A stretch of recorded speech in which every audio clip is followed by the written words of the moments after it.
36 మంది విద్యార్థులు దీనికి సరిగ్గా సమాధానం చెప్పారు నాతో పాటు.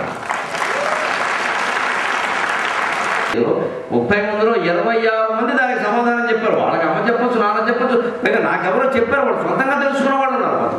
అన్ని కులాల వాళ్ళు ఉన్నారు, అన్ని మతాల వాళ్ళు ఉన్నారు. ఏమీ భేదం లేదు. పుట్టుకు తెలివితేటలు ఒక చోట ఉంటాయని పొరపాటు కూడా భ్రమపడకండి. అందరి సొత్తు, ప్రతిభ అందరి సొత్తు, తెలివి అందరి సొత్తు.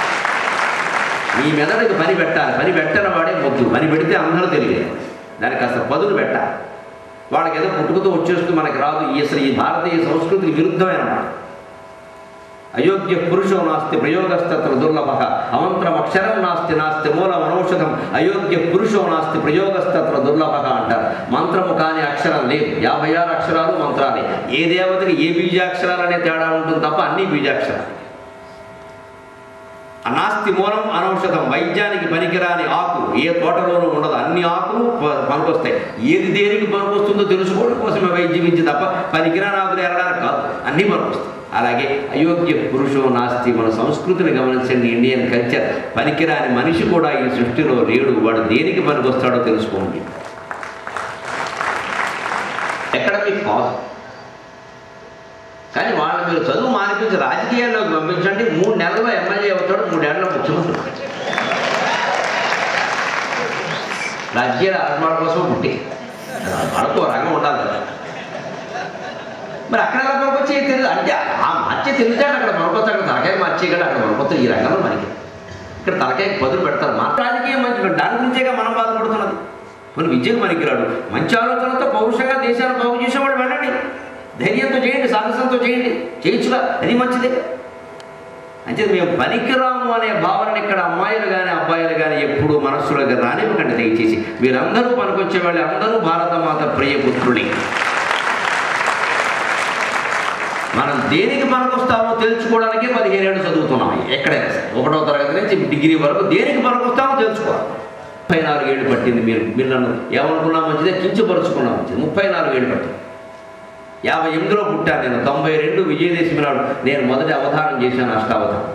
మా ఊరు తాడేపల్లిగూడెం తాలూకా బోడపాడ గ్రహాలు అక్కడ చేశాం. 34 ఏళ్ళకి నాకు ఆ అవధానం వంట పట్టాక ఓ మనం పుట్టింది ఇందుకోసం అనమాట అని అప్పుడు అర్థమైంది. అంతవరకు తిరిగి చేసిన కాలేజీ చేయకుండా 9 కాలేజీలు ఉద్యోగాలు మారాయి. అర్థమైంది అవధాన కళ నాకు వంట పట్టాక. ఆ అవధాన కళ వంట పడ్డానికి ఇదే పద్యం కారణం. వంగతో ఓట నుండు వరి మళ్ళలో నుండు జొన్న చేల నుండు చోద్యముగను తలుపు మూల నుండు తల మీద ఉండును దీని భావమేమి తిరుమలేశ. వంగ తోట నుండు అంటే పద్యం అర్థం కాలేదా? వంగ తోట నుండు అంటే విడిపోయిందా అంటే ఒక వాక్యంలో ఏదైనా పదాన్ని కొంచెం ఆపి వేరే వాక్యం విడిగా చదివితే ఒక అర్థం. నేను తర్వాత అష్టావధానం చేస్తుంటే రకరకాల సమస్యలు పరిష్కరించడానికి ఈ చమత్కారం ఉపయోగపడింది. మూగవాని నోట రాగములికే. తర్వాత చేసిన అవధానంలో ఒక చోట ఇచ్చిన సమస్య ఆ తేటకి ఆట పెద్ద పద్యపాదంలో చివరి పాదం ఇది. మూగవాని నోట రాగములికి. మూగవాడు పాట పాడాడు. ఎలా పాడతాడమ్మా? మూగవాడు మాట్లాడాడు, పాటలు పడతాడు అని పాడాడు. సమస్య ఎలా ఉంటుందంటే అవధానాలు ఆ వాక్యాన్ని మార్చకూడదు, ఆ వాక్యం అలాగే ఉంచాలి. మిగిలిన 3 పాదాల ద్వారా నువ్వు దీన్ని సమర్థించాలి. అది మెదడుకు పదును. అలుగవాని నోట అంటే తెలియదు. మూగ ఎవడది? వాని నోట రాగములికి. ఎవడో ఒకడున్నాడు, వాడు పాట పాడాడు. వాడు మగవాడే ఎందుకు అవ్వాలి? మూగ తీసే పక్కనట్టు, వంగ పక్కనట్టు. వాని నోట రాగములికి. వాడి నోట రాగం ఉరికింది, పాట పాడాడు, బాగానే ఉంది. మరి వాడిని ఇప్పుడు మూగవాడు కాబట్టి మూగ శబ్దానికి ఉండే ఇంకో అర్థం ఏమిటయ్యా? మూగంటే కేవలం మూగవాడే కాదు. ఏమిటి అక్కడ మూగేరు, అంతమంది మూగేరు ఏమిటి అంటారు. ఏముంది? సింగనాథం జీలకర్ర అంటారు. మూగడం అని కూడా అర్థం ఉంది మూగ శబ్దానికి. నలుగురు మూగారు, ఏదైనా నలుగురు మాట ఏమిటి, అంతమంది మూగారు ఏమిటి, లోపల బొమ్మను అంటారు. వాడు మూగ శబ్దానికి అది అంటే ఈ మూగడం అనే అర్థంగా కనుక దీన్ని మనం విరోధాభాసం పైకి చూస్తే వాక్యంలో విరోధం కనపడుతుంది. కానీ నువ్వు ఆ మూగ శబ్దాన్ని విడదీసి వేరే అర్థంలోకి మార్చగలిగితే, దానికి తగిన వాక్య నిర్మాణం పైన చేయగలిగితే సమస్య పరిష్కారం. అంతే. మెదడుకు పదులు పెట్టాం, ఫ్లాష్ మెరుపు మెరిసింది, అమ్మవారు దేవల పద్యం చెప్పాం. ఆగే నొక్క చోట ఆ రైలు బండి బిచ్చగాడు కండు పెట్టనెక్కే. అదోని రైల్వే స్టేషన్లో రైలు బండి ఆగింది. మనమేమో మన పని కోసం ఎక్కుతాం, బిచ్చగాడు కూడా వాడి పని కోసం వాడెక్కే. అమృతగానమనుచు అమృతగానమనుచు యాత్రికులెల్లరూ మూగా యాత్రికులెల్లరూ మూగా వాని నోట రాగములికి. ఆదోళనలో రైలు బండి ఆగింది, ఓ బెచ్చగాడు పెట్టెక్కాడు. వాడు నడిరే ఏ జాములో అని పాట అందుకున్నాడు. అమృతగానం అమృతగానం గంటసారి కూడా ఇంత బాగా పాడలేదురా, ఎంత బాగా పాడుతున్నాడు రా, వీడు బెచ్చగాడైపోయాడు ఏమిట్రా అని చాలామంది పక్కపెట్టిన వాళ్ళు కూడా అందరూ వచ్చేసారు దారి చూసుకుని. అంత బాగుంది. అంతమంది మూగా అంటే మోగగా, ఎంత గొప్పదండి తెలుగు భాష. మోగవాణి అంటే ఒక అర్థమా, యాత్రికుడు మోగా అంటే ఇంకొక అర్థమా. ఇన్ని అర్థాలు కలిగినటువంటి భాష ఇంకెక్కడైనా ప్రపంచంలో ఉందమ్మా. ఎంత అదృష్టవంతులమ్మా. ఆ భాషను మనం మర్చిపోయాం. అందుకే మీరు ఇప్పటికి 300 అవధానాలు పైగా చేశారు. అష్టావధానాలు సరే ఒక 7వ 8వ శతావధానాలు చేశాం. 200 మంది పండితులు ప్రశ్నలు వేస్తే ద్విశతావధానం చేశాం. ఏలూరులో సహస్రావధానం 1996లో కాకినాడలో చేశాం. 1000 మంది మీ స్థానాల్లో విద్యార్థులు కాదు విద్వాంసులు కూర్చుంటే వారు 1000 ప్రశ్నలు వేస్తే 1000 ప్రశ్నలకి 1000 పద్యాల్లో జవాబు చెప్పాలి. పద్యం మొత్తం అంతా ఓసారి ఇవ్వండి అని మొదటి రోజు చెప్పాలి. ఇలా అందరికీ ఒక్క పాదం చెప్పడానికి 5 రోజులు పడుతుంది. 6వ రోజు 2వ ఆవృత్తి 2వ రౌండ్ మొదలైనప్పుడు ఈ 1000 మందిలో ఎవరు కూడా వారు ఏమి ఇచ్చారో చెప్పరు, మనం ఏం చెప్పామో చెప్పడు. ఊరికే మొహం వేసుకుని వేసి నిలబడతాడు అక్కడ. ఆయన చూసి నీ పేరు ఇది, నువ్వు 5 రోజుల క్రితం అడిగిన ప్రశ్న ఇది, నీకు నేను చెప్పిన పాదం ఇది అని పాత పాదం అప్పగించి 1000 మందికి మళ్ళీ 2వ పాదం చెప్పాలి. దానికి 5 రోజులు పడుతుంది. 10 రోజులు. 11వ రోజుని మళ్ళీ 2 పాదాలు అప్పగించి 3వ పాదం చెప్పాలి. మళ్ళీ ఆ పద్ధతిలో ఈ 1000 పద్యాలు చెప్పడం ఇప్పుడు ఉంది. ఎంతవరకు జరిగింది పెళ్లి. 21వ రోజున శోభనం ఉంది. ఆ రోజున ఉదయం 9 నుంచి రాత్రి 9లోగా చెప్పి ఇది చేయగలిగాం మా అమ్మ దయ వల్ల, పలుకులమ్మ దయ వల్ల. ఎక్కడ కాగితం వాడలేదు, కలం వాడలేదు, కంప్యూటర్ వాడలేదు, టేప్ రికార్డులు వాడలేదు, ఐప్యాడలు ఆవు పేడలు అప్పుడు అసలు లేనివి వాడారు. మెదడుకు బదులు పెట్టడం అంటే నువ్వు ప్రయత్నం చేస్తే 10 కోట్ల నరాలు ఆ పైనుంచి కిందకి నుంచి మోకాల్లో గెంటేసాం. ఎప్పుడు అది పనిచేయడం మానేసింది. దానికి ఒక గొప్ప నూనె వస్తున్నాం అక్కడ అంతే.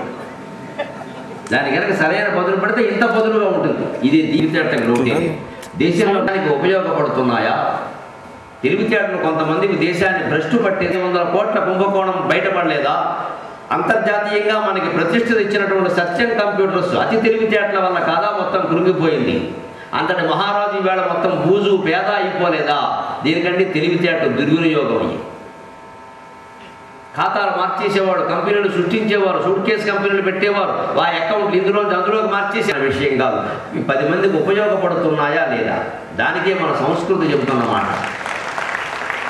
నేను తెలివైన వాడిని అనగానే సరిపోలా. విద్యార్థులు జాగ్రత్త పడాల్సింది. దేశాన్ని మోసం చేసే తెలివితేటలు ఉండడం కంటే ఆ తెలివితేటలు లేకుండా అమాయకంగా బతికిన వాడే దేశమాతకి ఇష్టమైన. తెలివితేటలు ఒక్కటే ముఖ్యమని భావించకండి. దొంగతనం చేయకూడదు, బతకూడదు. ఏదో వస్తువు ట్రైన్లో ఇప్పుడు విద్యాస్తాడు, ఆ టీసీ వచ్చినప్పుడల్లా బాత్రూంలో దొరుకుతాడు. ఇంటికి వచ్చాక మమ్మీ నేను టికెట్ లేకుండా మొత్తం వచ్చాను. అవునా, ఎంత తెలివితేటలు రా మా అబ్బాయి, అసలు మీరు వాళ్ళ నాన్నరంటాడు. ఇలాంటి మాట పిల్లాడు మాట్లాడకూడదు. మాట్లాడితే తల్లి గోమే కొట్టాలి. ఎందుకు వచ్చేవారు టికెట్ లేకుండా, ఎందుకు ఎక్కేవారు? ఈ తెలివితేటలు మనం మెచ్చుకుంటున్నాం కదండి, దీన్ని గొప్పతనం అంటున్నామా? దురదృష్టవశాత్తు సినిమాల్లో కూడా హీరోలు ఈ తెలివితోనే బయటకు వస్తున్నారు. హీరోలు అందరూ తెలివితేటలు, దొంగ తెలివితేటలు, మంచి తెలివితేటలు. ఓ 10 మందిని తంతాడు వాడు. నేను ఏదో విపత్కర పరిస్థితుల వల్ల తన్నాను అంటాడు, వీడు కూడా తంతుకుంటాడు.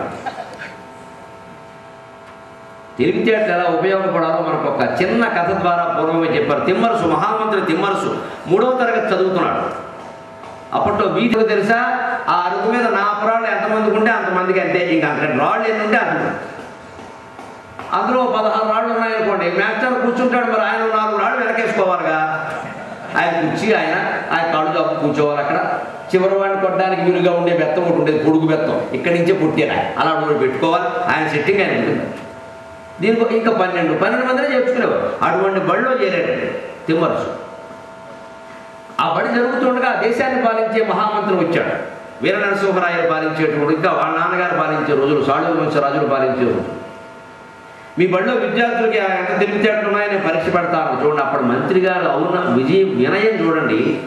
మీరు ఎలాంటి చదువు చెప్పారో నేను పరీక్ష పెడతాను అనేది. ఉపాధ్యాయుల పట్ల మంత్రులు కూడా అగౌరవంగా మాట్లాడేవారు కాదు. ఆయన ఏమన్నాడంటే, మీ పిల్లలు తెలివితేటలు ఎలాంటివో ఒకసారి చూద్దాం మాస్టర్.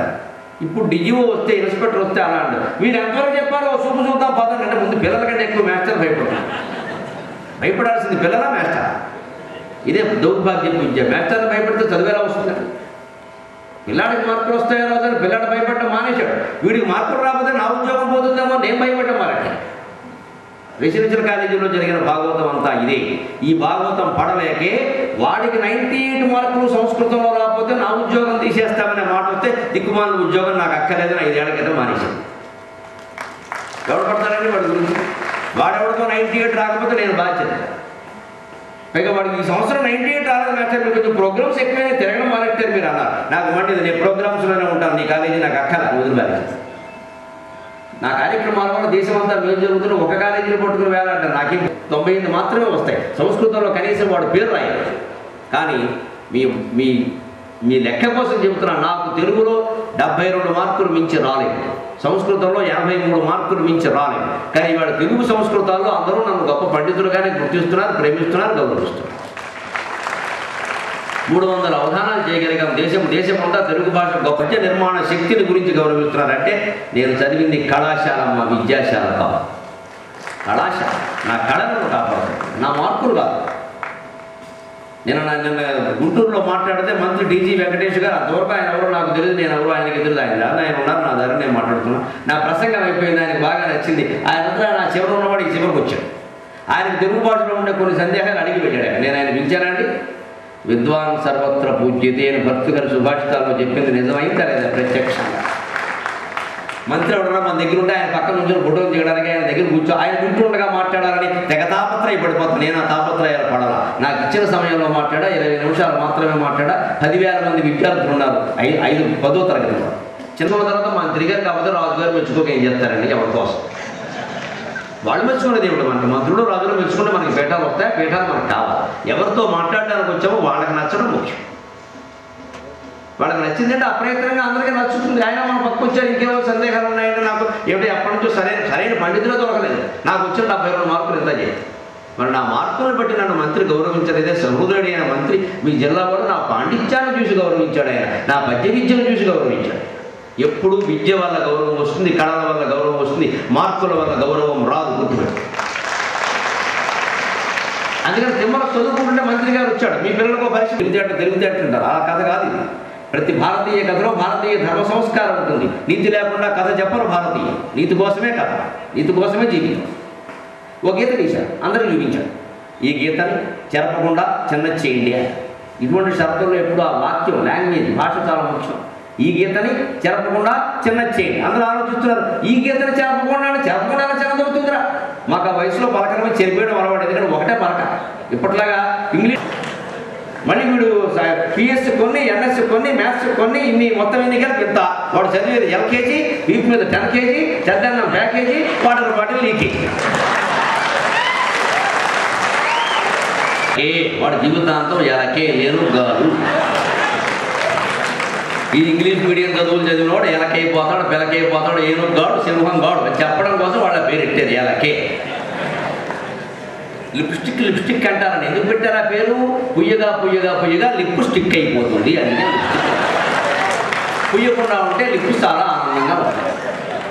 పూసేవరకు లిప్పు స్టిక్కే, ఇంకేం లేదు. పోయి ఇక స్టిక్కే ఉంటుంది, లిప్పు ఉండదు అక్కడ. అలా పేరు వాడే పెట్టాడు. విక్స్ వ్యాపారం చిగురాగా ఉంటాయి. అవి ముక్కు దగ్గర పెట్టుకుని పగలాల వాసన చూస్తే 2 రోజులు రొమ్మ తగ్గిపోతుంది, 7 రోజులు కూడా అక్కర్లేదు. వరుసగా చూడాలి. ఆ ఆకులు ఎండిపోగానే పారేయండి, మళ్ళీ పచ్చివి తీసుకోండి. ఎవరేమన్నారు ఆకులు వస్తాయి. ఆ పచ్చి రొప్పల వాసన చూస్తే అది మనకు నచ్చదు. వేపరొప్పలు ఏంటి దరిద్రం అంటాం. అందుకే వాడేం చేశాడు తెలియదు, ఆ వేపరొప్పలు శుభ్రంగా నలగొట్టి చూర్ణం చేసి దాని కెమికల్స్ కలిపి ఫిక్స్ వ్యాపారం రొప్ప అన్నాడు. ఆ రొప్పే నువ్వు 30 రూపాయలు ఎట్టుకోండి. మనకి ఇంగ్లీష్లో చెప్తే కానీ డబ్బులు పెడితే కానీ మనకు నచ్చదుగా. వ్యాపారం అంటే మనకు నచ్చదు. డబ్బులు క్షవరం అయిపోయాకే డబ్బులు తగ్గుతాయి. జలుబు వదిలిందంట, 400 వదిలేదు. జలుబు వదలతో లెక్కల మాస్టర్ వచ్చి లెక్క చేయించేవారు. అంటే తెలుగు చంపేస్తాను రే పద్యం రాయండి అనగానే చెప్పేసేవాడు. ఎలాగా ఉంటే జనం, లేకపోతే లాలా జనం. 3 జనం ఉరుతూనే ఉంటుంది భగవంతుడు దేవల్ల. మా దగ్గర లేకపోయినా పక్క వాళ్ళ దగ్గర ఉంటుంది. 4 చెప్పమన్నా